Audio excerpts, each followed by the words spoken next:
So we have the Two of Wands coming up. That's a crossroads. And it's where if you're in a situation, you can take it in a different direction. If you're looking for something new, it's now making choices that you can get behind with action. Nothing happens without our participation. Even if we're trying to manifest a dream, doing whatever, our action is required. That is one of the ingredients of how to get what you want. So when this guy stands here, it's not the Two of Swords. Two of Swords is where we logically make that decision. We decide what our truth is, right? It's all mental, logical energy. Two of Wands is a little different.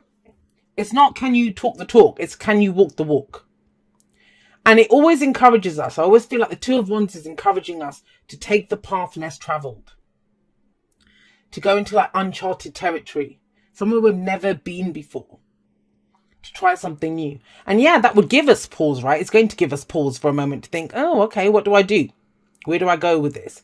Now, I don't think the problem is what you're willing to do. I don't get that. I think the problem is how much you have to give to this or what you get back from it. Very earth sign kind of dilemma that you guys have there. And the thing with earth signs, and I'm not having a dig at you guys. I have a Virgo moon, so trust me, I get this. And I have a lot of earth signs in my life as well. The Princess of Pentacles, that's the Page of Pentacles. It's something small. The pages are always the very beginnings of that energy. They're the first court card, right? They don't have the experience of the knights who can really progress the situation. And they're definitely not the kings and queens who sit on their thrones. They have a kingdom. The pages, they would be like the messengers that run around with little messages. They hold the potential of the suit. Yes, they're like the aces. But we don't have all the information or the knowledge here to expand this. So, I mean, what is this? For each of you, that pentacle that she's holding, it's going to represent something different. For some of you, it's like, I want to take my business in this direction, but I don't really have the money to, I need money to invest into that. Or I'd love to go for that relationship, but I don't really have the time or the reason. It's your resources. What do you have to put into this? But that's not what the Two of Wands is asking you. That's not what the Two of Wands is asking you. Wands is the energy that we put out into the world. Only pentacles are physical. Cups are our emotions. Swords are our thoughts. Wands, passion, creativity, that energy, the action that we're willing to take. But pentacles are like our investments, our homes, our relationships, our jobs, all of that physical stuff that we can see, feel and touch that give us physical security and stability. And it feels like a disconnect here. Now, that may not just be from what you have to give to this endeavor. It might be that, yeah, I can take that course of action, but is it worth it if I'm only going to get this back? If I only get a little bit back? So this seems like a weighing up of those options coming up here. The thing with the Two of Wands is, if you're going to take the path less traveled, you actually don't know what will come up. You might be trying to look down the path and think, what's down there, but you won't know until you walk it. You won't know. And when you walk further down, if you don't get as much as you want or what you want out of it, that's where the faith comes in, the trust that I'll course correct. I'll go in a different direction. I'll try something new. But this kind of energy, sometimes it's like, no, I want to know exactly what I'm going to get out of this, or I don't want to go in that direction. But that's just it. You have the Chariot here. The Chariot is this need to propel yourself forward, to go forward. I want to move on. There's a reason that the Chariot is seen as the car, and it indicates road trips or traveling, because it's movement. It's how do we push this forward? How do I drive this chariot to victory? Well, how you do it is balancing head and the heart. But imagine you're at that crossroads. You've got these options. You've got two paths opening up ahead of you.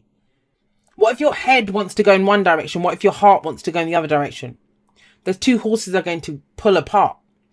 The chariot actually won't go anywhere. It'll hit a lamppost or something. So both of them have to be on the same page. Have to be on the same page. It's the Chariot's the card that comes in after the Lovers. And so there's the implication that your heart knows what it wants. Can you get your head on board? The other meanings of the Chariot card are, the stuff that you're actually very good at is discipline. It's routine. It's showing up and getting it done and using the momentum. And, it's the action, the drive, our own determination that we put into a situation to get it there. Now, this time of action of going forward, for some of you, you're listening to me and you're thinking, Jay, I can't do anything. There's nothing that I can do. And I get that. I know why that's happening, because you've got the high priestess in the past. The high priestess is a lot of things. Action oriented is not one of them. And when she comes up, especially when she comes up in the past, the foundation, she's reminding you that, you know, to trust your intuition. Whenever she shows up in a spread, she's saying, you know this. You may not know it at a logical level, but you know it at an instinctual level, at an intuitive level. Now, when she comes up, especially in the past, it's saying, trust yourself, that whatever's gotten you here, you did it right. Like, you know, we can regret or look back. No, this is about getting together, like exploring how you feel, exploring what your intuition's telling you. But have a look at her. She sits there. She sits there, just knowing, but she doesn't actually act. This could be something that you've kept a secret, that you've been working on in secret. You know, she keeps us I always call her the keeper of all secrets, because that's what she is. She knows, that's what knowledge, you know, it's secretive knowledge. If you go back now, they teach in universities, but you know, going back hundreds of years, knowledge was seen as a gift. You know, you had to show that you were worthy of that knowledge. So it's that kind of energy that comes in here. She's also the teacher. So you may have learned something. You may know it in theory, but it's now putting it into practice. Which direction are you going to take this? You're ready to act. And that must be frustrating. I always think it's frustrating when you're in this place of kind of know what I want, or I have a gut feeling about this, and you're getting ready to go. The chariot's all fueled up, but horsed up and ready to go. But it's like, oh, I don't know. This is the spanner in the works here, this Page of Pentacles. Will I get enough back? Do I have enough to give to this? Now, I don't think it's so much about where you're going, because remember, the Two of Wands says a direction that you've not been in before. And the Page of Pentacles, the other thing with the Page of Pentacles, the Princess of Pentacles, is she urges you that if you keep putting in the work, repetition, pay attention to the details, keep putting in a little bit, sustained effort, you will go forward. You will go forward. But you must keep showing up and doing it. It will get you there. But it's not so important about where you're going. I know that sounds ridiculous, because everyone's like, no, what do you mean? What do you mean? It's more about what you're leaving behind, because we have the Six of Swords coming up here. Now, the Six of Swords, the card before it, obviously, is the Five of Swords. So we're moving away from a horrible time. This could be where we've dealt with someone who was ruthless, and, you know, all of that kind of nasty energy comes up with the Five of Swords. But we're done with that. Done with the arguing, done with the conflict, done with selfishness, done with envy, because that Five of Swords is all of those things. They're ready to go. They're ready to move forward. And we always see them. Like, the focus is not so much on where they're going, because we can see bits of land here, but we don't know where they're going. We don't have a direct view of where they're going. All we know is that they're taking the lessons learned, and they're like, yeah, we're out. We're out of here. And that's why we see them leaving. It's more about what they're leaving behind. And it is the journey card. Whether that's a literal journey where we're traveling, going on vacation, moving house. Two cards of great movement coming in here. It's something that you might have been planning for a while. Or, you know, it's the internal journey, the emotional journey, the mental journey, that now you're ready to move on from whatever it was that happened. And it's not coming up here. This might have been that your faith got you through. Your faith has been getting you through this situation so far. But it's like, now I need some action. Chariot, I need some action. And the first place we move on is mentally. All right. So we know what we're done with. We know we're done with that. What have we learned from that? Good. Great. Now let's go forward. And I always say that because they take the swords in the boat with them. They take the swords in the boat. And if you have a look, it kind of obstructs their view. Like, he'd be able to see a lot clearer if those swords were in front of him. But that's just it. As filters, the experiences that we've had, they do affect where we're going. They do affect where we're going. So where did you get this idea from that you don't have enough to give to this, or that there isn't enough that you'll get back from it? Now, where you have, and that's this week. Think about it. The present card, it's this week. It's what we're doing this week. The focus of this week. That's what the weekly readings are, focus. The rest of it just expands on that. I saw a lot of comments from people about the monthlies and the weeklies. Each reading, especially for the time, it's a different beast. We approach it differently. I pull dailies on social media. Those are a different beast altogether. They're all about our focus, our intention. What do we get out of that? How does that help us to keep focusing? To vibrate at the highest vibration that we can at all times, right? Nothing wrong with lower vibrations. We all dip down there sometimes, but then we rise up again. Now, by doing that, what are they moving on towards? The Page of Cups, the Princess of Cups coming up here. So look at the difference between these two. I always see them as, children. They're princesses, but if these were little kids playing around in the playground, this is the neat one who'd get all the work done. So we're not meant to do that. Or let's sit and read a book, or let's do our homework. That's the Page of Pentacles. This one would be the innocent one saying, no, let's go play this game. It's fun. Or so-and-so's here. We can go play, whatever. Because it feels good. Very innocent. No shoulds. Wants to do it because it feels good. What is the emotion there? What are your feelings telling you? Because don't forget, we go forward with our head and our heart. Your head's made its peace about something. So what is your heart calling you towards now? Don't worry about the guarantee. There aren't any guarantees. Even when people give us guarantees, there aren't any. Because those guarantees can be broken. Just ask anyone that's ever been divorced. That was till death do us part, really. So, that kind of energy. That follow your heart. Does it feel good? That's how we check in with ourselves. Does this feel good? How do I nurture this feeling good? That's the key. What would make you feel good? If nothing makes you feel good, what would make you feel good? Because this is kind of element of almost of a new love coming in. And I don't mean that as romantically. I know a lot of people think love is just romance. It isn't.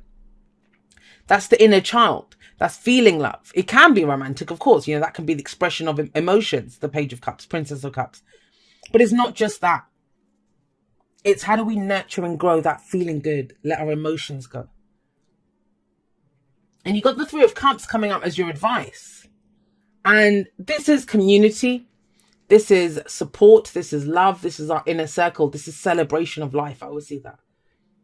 That they have all this abundance around them, like the harvest is coming. And I'm saying that you guys are that's the sign for symbol for Virgo, right? The harvest maiden. All that, and you celebrate the harvest. You celebrate the abundance. You share it with people that love and support you, and that you support and love. Now, this might be that, so whatever you've been keeping secret, it's now time to tell people. Or it's now time to, because there will be people that support you. Especially if there's a decision to make. And they might just, if I'm trying to think, because it goes from a very practical, what do I need to do? What do I know? How do I balance my head and heart? How do I go forward? To, hey, look, we're moving on. Let's celebrate the emotional aspect. So let's have a look. Why is that Three of Cups coming up? To help you see the potential. To help you see the potential of something. But also, remember I said keeper of secrets. There are no secrets when the sun comes up. Everything gets revealed. Good, bad, ugly. But the point is, even when we see ugliness, even like if you were stuck in your house and the lights hadn't been working for a week, then the lights come back on. Right? And the first thing you're going to notice is, oh, damn, that's a mess there, or that's been left over there. No one saw that. You're going to see what's wrong. But you also now have the light to clear things up, to walk around. I always see this. I've said this to Leo as well. The bird's eye view of the maze. You know where the dead ends are, but you also know the routes that you can take out of there. And it's through working with other people, celebrating with other people, allowing love and support in, as well as giving it. Connections with our loved ones. It's not that whole one-on-one. And a lot of times I'm going to say, if you're looking for romantic love, because that usually comes up as the advice for people who want romantic love, and they feel isolated and they feel lonely, and I know all the stuff, and I know I'm ready to go explore a new emotion. I always say, go and meet people. And they always say to me, Jay, I don't want a friend. Yeah, I know. Go make some friends. Go hang out with people that you love. It raises your vibration. It helps you to see the potential. Talk about your dreams. So many people do not talk about their dreams. They're like, well, what if it doesn't happen and then I look stupid? No, you don't look stupid. Not to the people that love and support you. And so with the sun coming up, it's about seeing the potential. Seeing the potential. You have a gut feeling about something here, but it's about bringing it into the light. Maybe that for some of you, that's the literal choice this week. Do I say this, or do I make this clear now? Do I, take that action and everyone's going to know what I'm trying to do? But it's if it makes you feel good. That's the point here. If it makes you feel good, the people that love you, they'll see the happiness within you. But this can get too practical, and we can't forget our heart in that. The Chariot also tells us that everything has to be aligned, right? Head and heart working together. Love who you are. You are a divine and wonderful person, deserving all of the wonderful things that life has to offer. Now, it seems kind of obvious to say that, but there are so many people that don't even believe they deserve it. I talked about it this week on Instagram. A lot of the times I get people saying to me, I need a miracle. I need a miracle. But the thing is, they say they need a miracle when they just believe nothing can happen. They want the universe to prove them wrong. They've almost given up. There's no way forward, right? And that's not that drastic for a lot of you. Some of you just need to remember who you are. Look, you are the high priestess. You have the knowledge. You have the instincts. You have that gut feeling, the intuition. Especially those of you, we're all intuitive. You don't have to be a tarot card reader to be intuitive. We're all intuitive. We all have that divine guidance. That's our emotions. We always know. But when we don't know what to do or which choice to make, we're saying, I don't trust my ability to deal with the outcome if it comes out another way. Love who you are. You will always have your back. And loving who you are means loving your inner child too. Your inner child doesn't always just want the practical and how to work. It wants fun. It wants to laugh. It wants to giggle. Yeah. Change in the wind. There's a course correction, a change in the direction that you're going. You can handle it. If you love who you are and know that I deserve this, I deserve to get something different, or I can manage a new direction. Because a change in the wind says that is when we can sense something's coming in. And maybe you've been feeling it for a while. I often say this, I include myself in this. Intuitive types, people that, especially readers, it's psychics or intuitives or whatever. They're the worst people sometimes because we can sense things coming a mile off. Maybe you can. But it's like, where is it? Where is it? I'm looking for it. I don't see anything. There's hardly anything coming towards me. Trust it. Don't be afraid of it.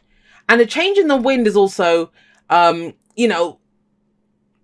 change direction too. Imagine going against the wind. If the wind takes you in a different direction, go with that. I know I don't always read that card that way, but I'm getting it that way in this reading. Because a change in the wind is good. And sometimes it can feel like a storm coming up. Once it's passed, though, it clears the air. It clears the air. And we can have this amazing plan, Princess of Pentacles, where we think, I want it this way. I know the details of it. But this is like, well, if you go a different direction, if you let go of the attachment to the end result that you had, and kind of go in that direction that, your experiences tell you, and say, look, as long as we leave that shit behind and go in another direction, doesn't matter where we go. You might find a new love, and I mean that in the purest sense. New love. Something that you love. Dearest you, the common sayings, be in the world but not of it, and wear the world loosely, refer to the need to be engaged with life while not being attached to specific outcomes. Do not take this world too personally, for you are one of many co-creators here to play, and we have many ideas about how all this should play out. Just know that outcomes don't matter as much as the presence you bring to each experience and how you let yourself flow through life. There's a real freedom in knowing and accepting this. So will you wear the world loosely, or will it straitjacket you? It's your choice. Whatever happens, have the courage to keep trying to live as you are meant to. And when it comes to manifesting, don't worry about the how or even the why. We have that covered. Everything is going to turn out exactly as it should. Spirit has a plan. Loving you always and forever. Now it talks about Spirit having a plan. I feel like you have a plan too at this point, which this is that intuition, right? It's the unseen stuff. The Hierophant is the earthly representation of the High Priestess, but she's the ethereal. She's the energy. She's the spirit. She's the tarot card reader. It's all of that kind of energy, the unseen. Are you trying to take something that's unseen and turn it into, like, you're trying to find the physical representation of that. But then maybe we need to move on from something with that Six of Swords coming up. This is a card of change. It is, this is a reading of change. It is of change. But change to what? And are we looking towards the light and the potential? Or are we looking at what's not there? Like, it's too little, or I don't have much to give to this or that. And it's, at the end of the day, when we love who we are, and that's key here. Whether we want change, whether we want more love, whether we want whatever. If we can do that for ourselves, to ourselves, we will always see that outside in the world. And, for things to adjust and change, remember, we're co-creators. While that change is taking place, while things are adjusting, they can feel like we're stuck in a storm. Once that storm clears, we can do it. We can move forward. And that's what this is, moving forward, change. It's more about not things changing around you. I think when we say change, people think everything around them changes. It's more about moving forward. What can I do to move forward, to take the next step? What choices can I make? And maybe going in a completely new direction is there. Because at least, if I don't see the potential in the other way, well, anything can happen, right?